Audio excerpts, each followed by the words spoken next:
Now, a new report from the Ugandan government indicates that 12 million people in the country are food insecure. Of those, 1.3 million are in urgent need of emergency relief. The report shows that Ugandans in 88 districts across the country are getting by on one meal or half a meal a day. The Agriculture Ministry says prolonged drought is to blame, and armyworm infestation is also threatening crops in the country. The news comes as several other countries are facing food shortages. It's a blow to the region, as Uganda is considered the breadbasket of East Africa. Well, let's get to you more now on that story. I'm joined live from Kampala by CGTN's Isabel Nakiria.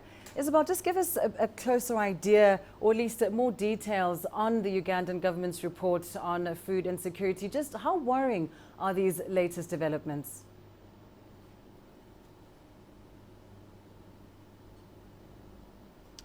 The report is grim.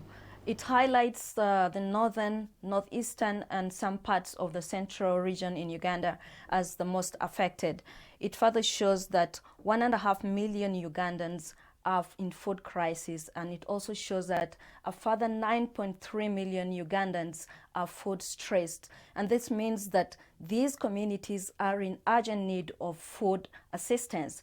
And it's also worth noting that these communities are subsistence farmers or smallholder farmers, and these are people who depend on rainfall to water their crops. This means that a prolonged dry like this one that has just happened in Uganda further puts their food into stress and scorches most of the gardens. Most of their gardens are destroyed, and they do not have anything to eat. But there is commitment from the government. The government has stepped up and pumped 7.1 million into buying relief food. They say they'll use some of this money to also purchase quick growing seeds like beans and maize. These are crops that can mature within 2.5 or 3 months time, so the farmers are able to plant and eat within 3 months time. So the good news is that the rains have set in and farmers are busy preparing their gardens. There's also commitment from the World Bank. The World Bank has pumped in $4 million for programs in the northeastern part of the country, that is the Karamoja region, for cash for work programs, so communities can work and earn some money. And China also has donated 5,000 tons of rice to the most needy communities in Uganda. And indeed, very encouraging to see a proactive response from various stakeholders and international partners. But there is also the armyworm infestation. It couldn't come at a worse time. Just how much damage has this done to crops so far, and what's being done to stop the spread of this infestation?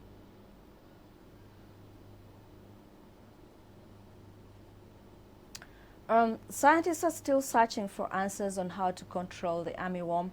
They have identified this armyworm as similar to one that is common in the Americas. They call it the fall armyworm, and it's a very harsh worm. It destroys gardens in entire gardens very fast, and also it's very resistant to pesticides. So scientists have identified this worm in at least 20 maize-growing districts of the country, and these districts are at risk. They say that the samples have been taken to the US for further studies to find out how they can guide farmers in controlling this worm. The good news is that Uganda has just gone through a prolonged drought, and many of the gardens are still empty. People are preparing to grow their crops, but there's a warning to them that these worms are there. They're in 20 districts in Uganda, and they should stand warned against it. But also, the UN Food and Agriculture Organization has also warned the scientists to step up efforts and measures to control these worms, especially on the side that 70% of Ugandans depend on agriculture, so they need to protect these Ugandans from the food that may be destroyed by the armyworms. And also, the pesticides will only be identified, the correct pesticides will only be identified once the samples have come back and they've found out the correct strain of the armyworm.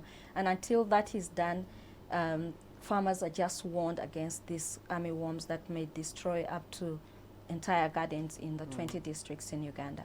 Right. Well, thank you very much, Isabel Nakiria, on Uganda's food security challenges, joining us there live from Kampala.